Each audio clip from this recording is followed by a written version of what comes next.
ফাইদা জাউ শাম খারাজা ফাবাইনামাহুম ইউইদ্দুনা লিল কিতাল, কিন্তু যখন তারা দামেশকে ফেরত আসবে তারপরে সত্যি সত্যি দাজ্জাল বের হয়ে যাবে। তখন ইউইদ্দুনা লিল কিতাল, তখন তারা যুদ্ধের প্রস্তুতি নিবে দাজ্জালের সাথে।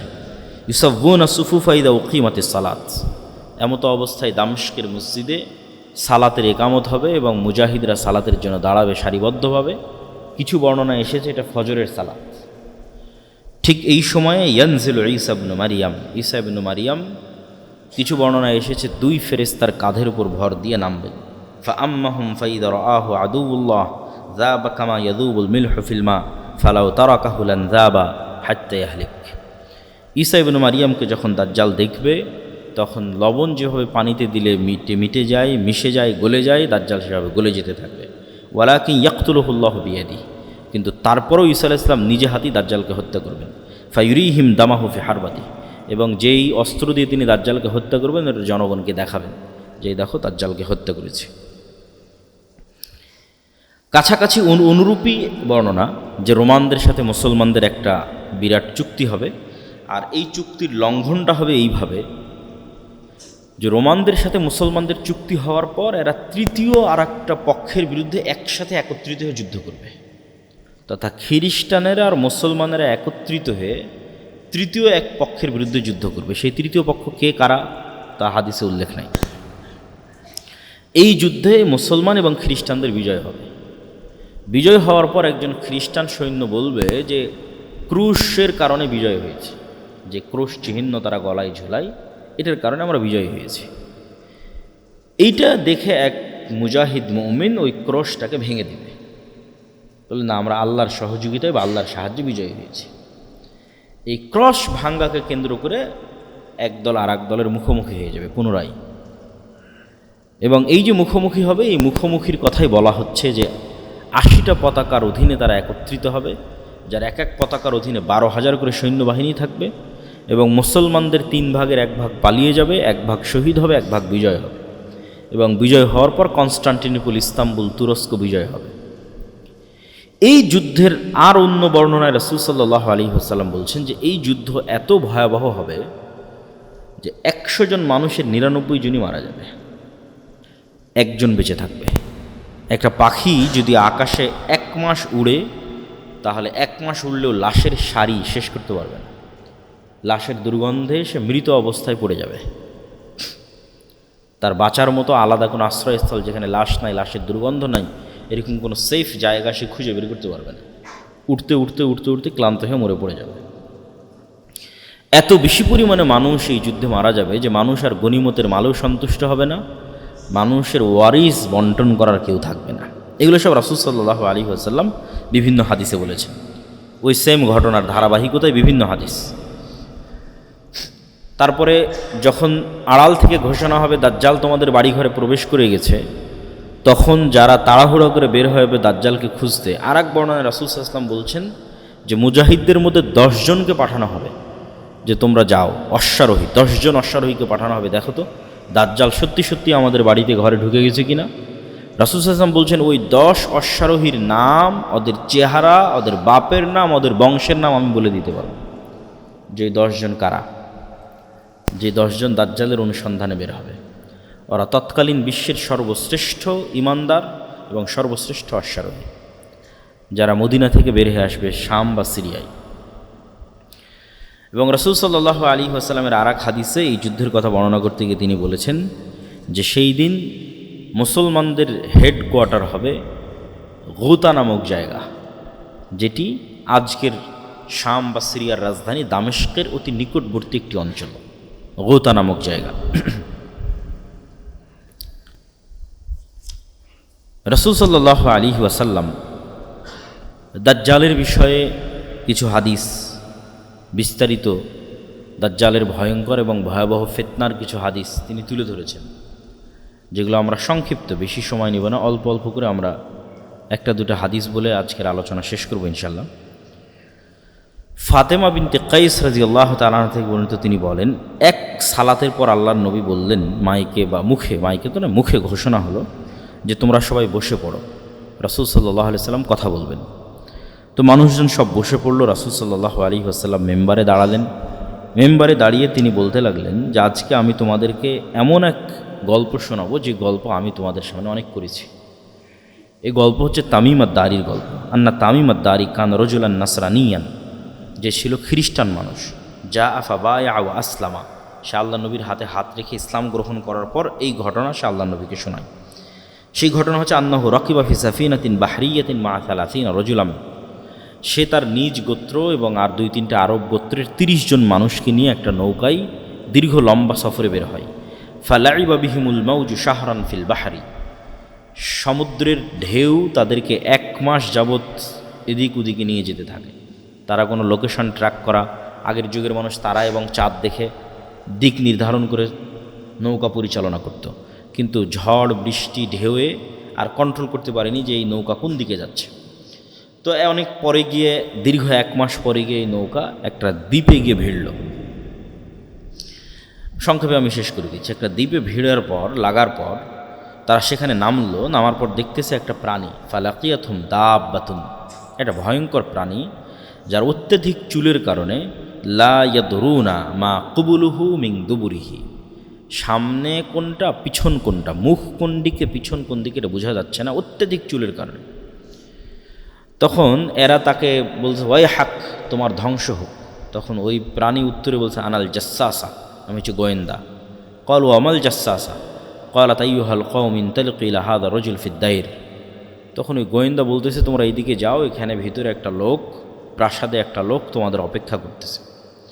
তখন আমরা যখনই একটা মানুষের কথা শুনলাম যে একটা মানুষ অপেক্ষা করছে, তখন আমরা এর থেকে বেঁচে ফেরার জন্য, এই তো একটা প্রাণী যে নিজেকে গোয়েন্দা বলতেছে, তার থেকে বেঁচে ফেরার জন্য আমরা দৌড়ে চলে গেলাম ওই মানুষের দিকে।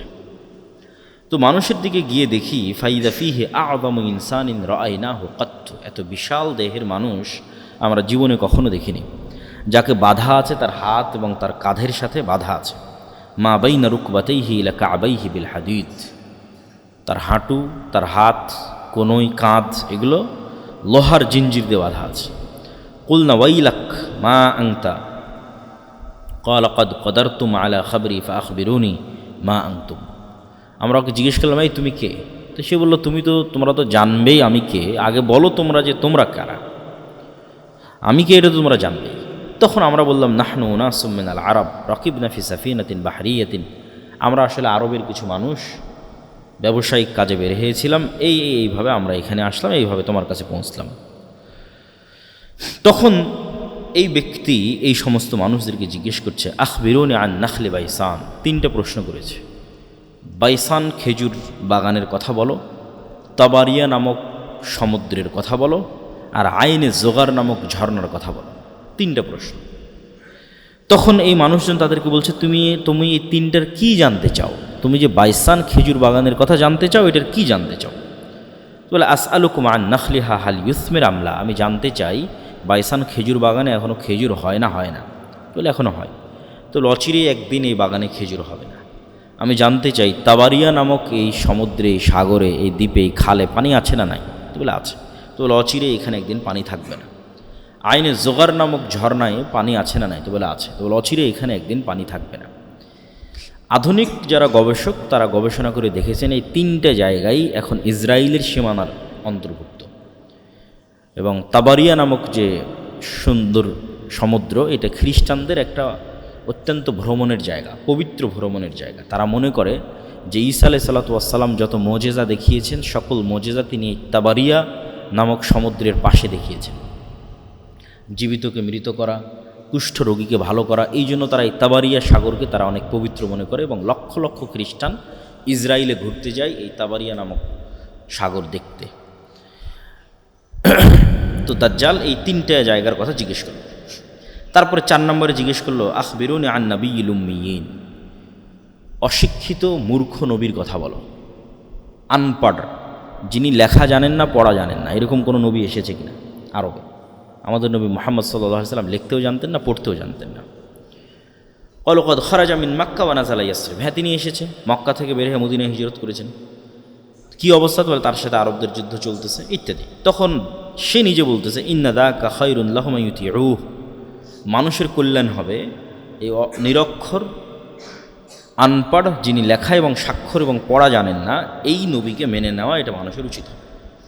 আর আমি তোমাদেরকে সংবাদ দিচ্ছি যে আমি হচ্ছে মাসিহ দাজ্জাল। আমাকে আল্লাহ সুবহানাহু ওয়া তাআলা একদিন বের হওয়ার অনুমতি দিবেন, সেই দিন আমি বের হব এবং 40 দিনে সমগ্র পৃথিবী সফর করব, গায়রা মক্কা ওয়া তাইবাহ, মক্কা এবং মদিনা ছাড়া। ফাহুমা মুহাররামাতানি আলাইয়া কিলতাহুমা, কেন মক্কা এবং মদিনা আমার উপর হারাম থাকবে। আমি যতবার মক্কা এবং মদিনায় প্রবেশ করার চেষ্টা করব, ততবারই ফেরেশতা তাদের উন্মুক্ত তরবারি দিয়ে আমাকে বাধা দিবে। তখন রাসূল সাল্লাল্লাহু আলাইহি ওয়াসাল্লাম তার যে খুতবার লাঠি ছিল, এই লাঠি দিয়ে এইভাবে বাড়ি দিয়ে বললেন, হাযিহি তাইবা, হাযিহি তাইবা, হাযিহি তাইবা। এটাই হচ্ছে সেই তাইবা, এটাই হচ্ছে সেই তাইবা, সেই মদিনা যেখানে দাজ্জাল প্রবেশ করতে পারবে না। এবং আমি এই দাজ্জালের ঘটনা তোমাদেরকে এর আগেও বলেছি। এবং রাসূল সাল্লাল্লাহু আলাইহি সাল্লাম হাত দিয়ে ইশারা করলেন পূর্ব দিকে, যে দাজ্জাল পূর্ব দিক থেকে বের হবে। মদিনা থেকে সরাসরি পূর্ব দিকে যদি রেখা টানা হয়, তাহলে যেই উপসাগরকে কেন্দ্র করে এখন যুদ্ধ চলতেছে, সেই উপসাগর পড়ে আর কি, মানে সৌদি আরবের সীমানা যদি আমরা বাদ দিয়ে দিই, যে সৌদি আরবের সীমানার পরে আমরা পূর্ব দিকে মদিনা থেকে একটা রেখা টানতেছি, কোথায় গিয়ে থাকে, তাহলে সৌদি সীমানা শেষ হলে প্রথমে সাগর পড়বে, পারস্য উপসাগর, তারপরে ইরান পড়বে, তারপরে এইভাবে সামনের দিকে যেতে থাকবে পূর্ব দিক। তো রাসূল সাল্লাল্লাহু আলাইহি ওয়াসাল্লাম বললেন পূর্ব দিক থেকে দাজ্জাল বের হবে।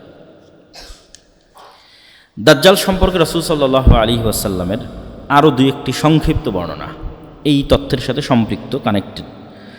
দাজ্জাল যে 40 দিন পৃথিবীতে ঘুরবে, এই 40 দিনের প্রথম দিন হবে 1 বছরের সমান, এই 40 দিনের দ্বিতীয় দিন হবে 1 মাসের সমান, এই 40 দিনের তৃতীয় দিন হবে 1 সপ্তাহের সমান, এবং এই 40 দিনের বাকি 37 দিন হবে স্বাভাবিক দিনের সমান। রাসূল সাল্লাল্লাহু আলাইহি ওয়াসাল্লামকে জিজ্ঞেস করে আল্লাহ নবী, সে এত দ্রুত কীভাবে 40 দিনে সমগ্র পৃথিবী সফর করবে, তার গতি কেমন হবে? তো আল্লাহ নবী বললেন, কাল গাইসি ইস্তাদবারাতহুর রিহ, আকাশে যে তোমরা মেঘ দেখো, এই মেঘ যখন চলে, এই মেঘ চলার যে গতি, সেই গতি হবে। তা আল্লাহ নবী মেঘের সাথেই কেন সাদৃশ্য দিলেন, আর মেঘের চলার গতির সাথেই কেন সাদৃশ্য দিলেন, এটা স্পষ্ট বোধগম্য নয়। সরাসরি দাজ্জালের নিজের গতি এরকম হবে আকাশে ওড়ার মতো, না দাজ্জাল আকাশে ওড়ার কোনো যন্ত্র ব্যবহার করবে, আল্লাহু আলাম, আল্লাহ সুবহানাহু ওয়া তাআলা ভালো জানেন। রাসূল সাল্লাল্লাহু আলাইহি ওয়াসাল্লাম বললেন, দাজ্জাল যখন কোনো এলাকায় যাবে, তখন তাদেরকে ডাক দিবে তার উপর ঈমান আনার জন্য। এই নরসিংদীর মানুষ, এই বাংলাদেশের মানুষ, ওই যে এরিয়াতে যাবে, তোমরা আমার প্রতি ঈমান আনয়ন করো। তো যেই এলাকার মানুষ ঈমান আনয়ন করবে, ওই এলাকার আকাশকে দাজ্জাল আদেশ দিবে, ফাতুমতিরুস সামা, আকাশকে আদেশ দেবে, আকাশ বৃষ্টি বর্ষণ করে এলাকায়। তখন আকাশ সেই এলাকায় বৃষ্টি বর্ষণ করবে। জমিনকে আদেশ দিবে দাজ্জাল যে ফসল উৎপাদন করো, ফাতুম্বিত, তখন সেখানে ফসল উৎপাদন হবে। আর ওই অঞ্চলের মানুষ টাকা পয়সা, ধন দৌলত, খাবার দাবারে পরিপূর্ণ হয়ে যাবে তাদের। এবার দাজ্জাল কোনো এক এলাকায় গিয়ে যখন বলবে যে এই ঈমান আনয়ন করো, আর ওই এলাকার মানুষ যখন বলবে যে না আমরা ঈমান আনয়ন করবো না, তখন দাজ্জাল ওই আকাশকে বলবে বৃষ্টি বন্ধ করে দাও, জমিনকে বলবে উৎপাদন বন্ধ করে দাও। ওই এলাকা থেকে দাজ্জাল যখন চলে যাবে, তখন সেটা দুর্ভিক্ষে পরিণত হয়ে যাবে। আর এক হাদিসে রাসূল সাল্লাল্লাহু আলাইহি ওয়াসাল্লাম, আমরা যে শাম সিরিয়ার যে মুজাহিদদের কথা বলতে, যখন ঈসা আলাইহিস সালাম আসবে, ওখানেও বলা আছে যে শাম বা সিরিয়ার মানুষ দাজ্জালের আনুগত্য না করার কারণে সেখানে দুর্ভিক্ষ দেখা দিবে, এবং মানুষ তার ধনুককে আগুনে পুড়িয়ে সেটার রশি খাওয়া শুরু করবে, এই পরিমাণ দুর্ভিক্ষ দেখা দিবে। তখন তারা ঈসা আলাইহিস সালামের অপেক্ষা করবে, এবং ঈসা আলাইহিস সালাম আসার পর দাজ্জালের এই ভয়ঙ্কর ফিতনা থেকে তারা মুক্তি পাবে। নাহলে দাজ্জালের এই ভয়ঙ্কর ফিতনা এমনভাবে মানুষকে গ্রাস করবে, প্রত্যেক যে মানুষের ন্যূনতম দুনিয়াবি লোভ আছে, ন্যূনতম, সেই ফিতনায় বাঁধিয়ে দেবে। আর যে মানুষের চুল পরিমাণ দুনিয়ার লোভ নাই, যে মৃত্যুর জন্য প্রস্তুত, যে আমার জন্ম হয়েছে বাস মরার জন্য, ঈমান অবস্থায় মৃত্যুকে সকল কিছুর উপর প্রাধান্য দিবে, এই ধরনের মানুষেরা দাজ্জালের ফিতনা থেকে বেঁচে যেতে পারে। এটা পৃথিবীর সবচেয়ে ভয়ঙ্কর ফিতনা, যে ফিতনা সম্পর্কে অতীতের সকল নবী রাসূল সতর্ক করেছেন। রাসূলুল্লাহ সাল্লাল্লাহু আলাইহি ওয়াসাল্লাম দাজ্জালের কথা বলতে গিয়ে আরও বলেছেন যে দাজ্জাল মদিনার একজন মানুষকে হত্যা করে জীবিত করবে। দাজ্জাল যখন মদিনায় যাবে, মদিনার মধ্যে তো প্রবেশ করতে পারবে না, মদিনার পাশে যখন যাবে, তখন মদিনা বিশাল ঝাঁকুনি হবে, ভূমিকম্প হবে, এবং এই ভূমিকম্পে মদিনার যারা ফাসেক ফাজের মোনাফিক আছে, তারা মদিনা থেকে বের হয়ে এসে দাজ্জালের পূজা করবে। আর একমাত্র পাক্কা মুমিনেরা মদিনায় থেকে যাবে, যাদের ঈমান খুব মজবুত, টপ লেভেলের। তো ওই রকম একজন ঈমানদার ব্যক্তি বের হয়ে আসবে, যাকে দাজ্জাল হত্যা করবে, যে দাজ্জালকে অস্বীকার করবে। জীবিত করার পর ওকে বলবে যে এই তোমাকে হত্যা করেছিলাম, তোকে জীবিত করলাম, এখনও তুমি আমার প্রতি ঈমান আনতেছে না, আমাকে রব্বুল আলামিন হিসেবে বিশ্বাস করতেছো না? তখন এই মুজাহিদ বলবে যে আমার আগের চেয়ে ইয়াকিন বেশি হয়ে গেছে যে তুমি সেই দাজ্জাল, আগের চেয়ে আমার ঈমান আরও মজবুত হয়ে গেছে। তখন দাজ্জাল আরও ক্ষিপ্ত হবে এবং তাকে আবারও হত্যা করতে চাইবে, কিন্তু তাকে হত্যা করতে পারবে না। যাই হোক, এইভাবে দাজ্জালের যে সংক্ষিপ্ত ঘটনা, এই ঘটনা শেষ হওয়ার পর কী হবে? দাজ্জালকে ঈসা আলাইহিস সালাতু ওয়াস সালাম হত্যা করবেন। ঈসা আলাইহিস সালাম যখন দামেস্কের মসজিদে নামবেন, নামার পরে তিনি দাজ্জালকে খুঁজতে থাকবেন। ইমাম মাহদী এবং তার সৈন্যবাহিনী এবং মুজাহিদদেরকে নিয়ে খুঁজতে খুঁজতে তিনি জেরুজালেমের লুদ নামক দরজায় দাজ্জালকে পাবেন এবং দাজ্জাল তাকে দেখে গলতে থাকবে, কিন্তু গলা শেষ হওয়ার পূর্বেই ঈসা আলাইহিস সালাতু ওয়াস সালাম দাজ্জালকে হত্যা করবেন এবং সেই রক্ত মানুষকে দেখাবে। দাজ্জালকে হত্যা যখন করা হয়ে গেছে, তখন আল্লাহ সুবহানাহু ওয়া তাআলা ঈসা আলাইহিস সালামকে বলবে যে ঈসা ইবনে মারিয়াম, আমার একদল সৃষ্টিজীব আছে যাদের সাথে কেউ যুদ্ধ করে পারবে না, অতএব মুমিনদের নিয়ে, মুজাহিদদের নিয়ে তুর পাহাড়ে আশ্রয় নাও। তো মুমিন মুজাহিদদের নিয়ে ঈসা আলাইহিস সালাতু ওয়াস সালাম তুর পাহাড়ে আশ্রয় নেবে। আর আল্লাহর সেই সৃষ্টিজীব কারা? তারা হচ্ছে ইয়াজুজ আর মাজুজ। তখন ইয়াজুজ এবং মাজুজ পৃথিবীতে বের হবে এবং পৃথিবীর সকল সমুদ্র, সকল নদীনালা, খাল বিল, পুকুর, ফসল ফল ফলাদি সব খেয়ে শেষ করে দেবে, কিচ্ছু বাকি রাখবে না। এবং এই ইয়াজুজ এবং মাজুজের এই ভয়ঙ্কর যে পরীক্ষা, আসলে মুসলমানদের শক্তি যে দুনিয়াবী শক্তি নয়, এটা এই জায়গাতেও প্রমাণ হয় যে একজন নবী তিনি তুর পাহাড়ে আশ্রয় নিয়ে আছে। তাকে আল্লাহ বলছে না যে তুমি যাও ইয়াজুজ মাজুজের সাথে যুদ্ধ করো, কারণ আল্লাহ আগেই বলে দিয়েছে যে আমার একদল বান্দা আছে, ইবাদান লি, আমার বান্দা, লা ইয়াদান লি আহাদিন বিকিতালিহিম, কারো ক্ষমতা নাই যে ওদের সাথে যুদ্ধ করবে। তাহলে ঈসা আলাইহিস সালামের বাঁচার রাস্তা কি? আল্লাহর কাছে কান্নাকাটি করা। একজন নবী আল্লাহর কাছে এবার কান্নাকাটি করবে, ইমাম মাহদী সহ এবং সকল মুজাহিদ সেনাবাহিনী সহ, যে আল্লাহ ইয়াজুজ মাজুজের এই বিপদ থেকে আমাদের রক্ষা করে। খাবার নাই, পানি নাই, কয়দিন এভাবে চলে। তাহলে আল্লাহর কাছে ফিরে যাওয়া ছাড়া এবং আল্লাহর আশ্রয় ছাড়া মুমিন এবং মুসলমানদের বাঁচার কোনো রাস্তা নেই। এটা নবী ঈসা জীবিত থাকা অবস্থায়, দাজ্জালের মতো এত ফিতনা অতিক্রম করার পরে, দাজ্জালকে নিজে হাতে হত্যা করার পরে এবার ঈসা আলাইহিস সালামকে আল্লাহর কাছে কাঁদতে হচ্ছে তুর পাহাড়ে। তো যখন ঈসা আলাইহিস সালাম এবং ইমাম মাহদী এবং মুজাহিদরা আল্লাহর কাছে তুর পাহাড়ে কাঁদবে, তখন আল্লাহ সুবহানাহু ওয়া তাআলা তাদের দোয়া কবুল করে এক প্রকার বিষাক্ত পোকা, অসুস্থতা এই সমস্ত ইয়াজুজ এবং মাজুজের ঘাড়ে দিয়ে দিবেন, যেটার কারণে তারা সব মারা যাবে এবং সেটার দুর্গন্ধে টেকা যাবে না। তখন আবার ঈসা আলাইহিস সালাম এবং মুজাহিদরা আল্লাহর কাছে আবার কান্নাকাটি করে দোয়া করবে। তখন আল্লাহ সুবহানাহু ওয়া তাআলা একদল উট পাখির মতো একদল পাখিকে আল্লাহ সুবহানাহু ওয়া তাআলা পাঠাবেন, যারা উটের কুজের মতো একদল পাখিকে, যারা এই সমস্ত লাশকে উঠিয়ে নিয়ে গিয়ে, হাজার হাজার লক্ষ লক্ষ কোটি কোটি লাশকে উঠিয়ে নিয়ে গিয়ে কোথাও ফেলে দিবে। এবং আল্লাহ সুবহানাহু ওয়া তাআলা আসমানকে বলবেন বৃষ্টি বর্ষণ করো, এবং আসমান বৃষ্টি বর্ষণ করে পুরো পৃথিবীকে পবিত্র করে দেবে, সাফ করে দেবে। তারপর আল্লাহ সুবহানাহু ওয়া তাআলা আসমান এবং জমিনকে আদেশ দিবেন যে তোমাদের মধ্যে যা রিজিক আছে, যা রহমত আছে, যা বরকত আছে, সব উন্মুক্ত করে দাও। তখনই একটা ডালিম একটা গ্রাম খাবে, তখনই একটা গরুর দুধ একটা বংশ খাবে, কেননা পৃথিবীর বরকতের যেটা সর্বোচ্চ স্তর, সেটাতে পৃথিবীকে পৌঁছে দেওয়া হবে। আর পৃথিবীতে যুদ্ধ বিগ্রহ বন্ধ হয়ে যাবে এবং এতদিন যুদ্ধ বিগ্রহের যা অস্ত্র ছিল সেগুলোই জ্বালিয়ে পুড়িয়ে শেষ করতে 7 বছর পার হয়ে যাবে এবং পৃথিবীতে ঈসা আলাইহিস সালাতু ওয়াস সালামের 7 বছরের সর্বশ্রেষ্ঠ ন্যায়পরায়ণের শাসনকাল প্রতিষ্ঠা হবে, ন্যায় এবং ইনসাফের শাসন 7 বছর।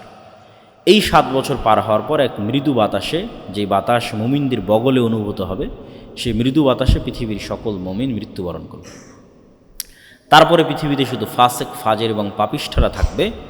এবং যেই হাদিসগুলো আপনারা শুনে থাকেন যে এক সময় মানুষ পশু পাখির ন্যায় মিলিত হবে, লজ্জা বুঝবে না, এটা হবে সেই সমস্ত মানুষেরা। হজ এবং ওমরা বন্ধ হয়ে যাবে, এটা হচ্ছে সেই সমস্ত মানুষেরা। কাবা ঘর ধ্বংস করা হবে, এটা হচ্ছে সেই সমস্ত মানুষেরা। এগুলো ঈসা আলাইহিস সালাম এবং ইমাম মাহদী, দাজ্জাল, এগুলোর পরের কথা এবার আসতেছে। তখন পৃথিবীতে আর কোনো মুমিন বেঁচে থাকবে না, কেউ কোরআন পড়ার লোক থাকবে না, আল্লাহর নাম নেওয়ার লোক থাকবে না। সেগুলো এখন নয়, এগুলো হবে দাজ্জালের পরে, ঈসা আলাইহিস সালামের পরে, যখন আর কোনো মানুষ না আল্লাহকে চিনবে, না কোরআনকে চিনবে, না কাবাকে চিনবে, না মানুষের কোনো লজ্জা এবং হায়া থাকবে। কুকুর যেভাবে খোলা মাঠে মিলিত হচ্ছে, মানুষ সেভাবে মিলিত হবে। এই সমস্ত পাপিষ্ঠ, পাপাচারী, নিকৃষ্ট মানুষের উপর আল্লাহ সুবহানাহু ওয়া তাআলা কিয়ামত কায়েম করবে। তো এই হলো আজকে আমাদের সংক্ষিপ্ত আলোচনা যে কিয়ামতের পূর্ব মুহূর্তে এই রকমের কিছু ভয়ঙ্কর এবং ভয়াবহ যুদ্ধ হবে। সেই যুদ্ধটা কখন, কোথায়, কিভাবে, কোন যুদ্ধ, সেটা নির্দিষ্ট করে বলা